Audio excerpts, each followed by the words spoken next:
तो हमारे इस चुनावी सफ़र में अब हमारे इस बाइक पर एक ख़ास मेहमान जुड़ रहे हैं, सतीश उपाध्याय जी। सर बहुत बहुत स्वागत है।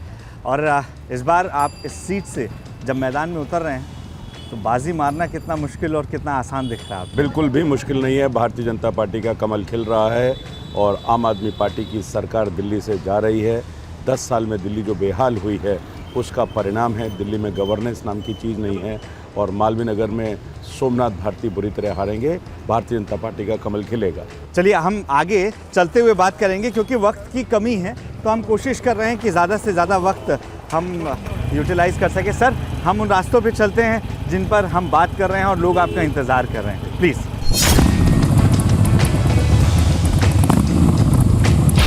सतीश जी, आपको इस चुनावी मैदान में जब उतारा गया, एक ऐसी सीट जिस पे हर बार बीजेपी को कैंडिडेट बदलना पड़ा, तो ऐसा लगता नहीं है कि कहीं फंस तो नहीं गए? नहीं, बिल्कुल फंसना नहीं है। भारतीय जनता पार्टी का एक एक कार्यकर्ता यहाँ पर लगा हुआ है और जिस प्रकार के इस मालवीय नगर विधानसभा के हालात हैं, उन हालात को देख करके लोगों ने पूरा अपना मन बना लिया है, मतदाताओं ने, कि इस बार पूरी तरह से भारतीय जनता पार्टी का कमल खिलेगा।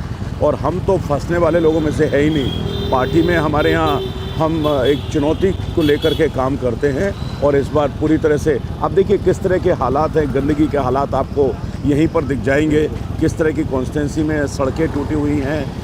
अच्छा, मैं अभी वो आप जब रोड दिखा रहे थे उसके ठीक ऊपर एक पोस्टर लगा था नरेंद्र मोदी जी का, जिसमें लिखा था कि 2500 रुपये हर महिला को हम देने वाले हैं दिल्ली में।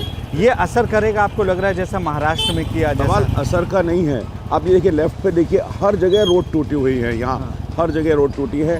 सवाल है कि भारतीय जनता पार्टी अंत्योदय में विश्वास रखती है।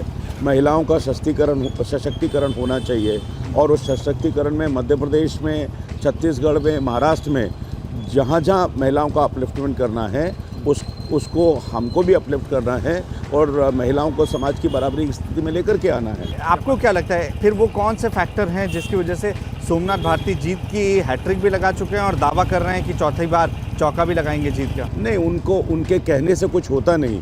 अब यहाँ की जनता ने अपना मन बना लिया है पूरी तरीके से। इस विधानसभा से इस बार उनकी विदाई निश्चित है, क्योंकि 10 साल में उन्होंने इस विधानसभा के लिए कुछ नहीं किया। जो बुनियादी सुविधाएं थी, आप देख रहे हैं गड्ढे किस तरह के घरों के सामने हैं।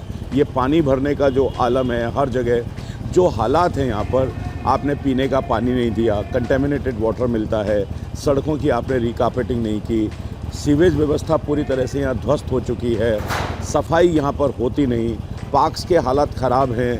तो आपने 10 साल में किया क्या? अच्छा, आप जीत कर आएंगे तो कौन से 5 काम हैं जो आपको लग रहा है कि आपको यहाँ करना होगा या आप करेंगे? देखिए, मेरी सबसे बड़ी प्राथमिकता है लोगों के लिए जल जरूरी है। जल के हालात यहाँ ख़राब हैं, कंटेमिनेटेड वाटर मिलता है, उसको मुझे ठीक करना है। यहाँ की सीवेज व्यवस्था पूरी तरह ध्वस्त हो चुकी है। सड़कें आप देखिए, ये पूरी तरह से आप बाइक चला रहे हैं किस तरीके से बम्पी रोड हैं, रिकार्पेटिंग होनी है। सीवेज सिस्टम को पूरी तरह से दुरुस्त करना है। जो सफाई की व्यवस्था है वो पूरी तरह ख़राब है, उसको ठीक करना है। ये देखिए, आप कूड़े के हर जगह आप जहाँ देखेंगे ये BSES के पोल हैं, शायद 2-3 साल पहले बदला होगा, आज भी यहीं पड़े हुए हैं। ये पूरा जो आपका राइट हैंड साइड पे फुटपाथ है, फुटपाथ नाम की कोई चीज़ नहीं है। पूरी तरीके से ये देखिए पूरा यहाँ धंसा पड़ा हुआ है। गंदगी हर जगह आपको दिखाई देगी। ये नाले जो हैं खुले पड़े हुए हैं। ये पूरी आप देखिए, ये रोड आप ये पूरी VIP रोड है। पूरे पत्थर टूटे हुए हैं, कूड़ा जमा है। तो लोगों को और क्या चाहिए? लोग कॉलोनी में क्या चाहते हैं? टैक्स किस लिए देते हैं लोग? वो इसलिए देते हैं, सरकार चुनते हैं कि कम से कम हम उनकी जो बुनियादी ज़रूरतें हैं उनको पूरा करें, और हमने वो भी पूरा 10 साल में नहीं किया। चौथी बार आप किस लिए मांग रहे हैं? आप तो वो ट्वीट करते हैं कि भाई मैं डिप्रेशन में हूँ, इसलिए मैंने। आप देखिए राइट हैंड साइड पे कैमरा जूम करिए। बिल्कुल, ये पोल पड़ा हुआ है, ये पोल उसमें मर्ज हो गया है। ये पूरी सड़कें टूटी हुई हैं, पुलिया टूटी हैं। इसी तरह के हालात यहाँ पर हैं। तो वो कहते हैं कि मैं डिप्रेशन में हूँ क्योंकि मैं काम नहीं कर पाया। तो आप इस लायक ही नहीं है कि आप विधायक बने। जनता आपको अब आराम देगी।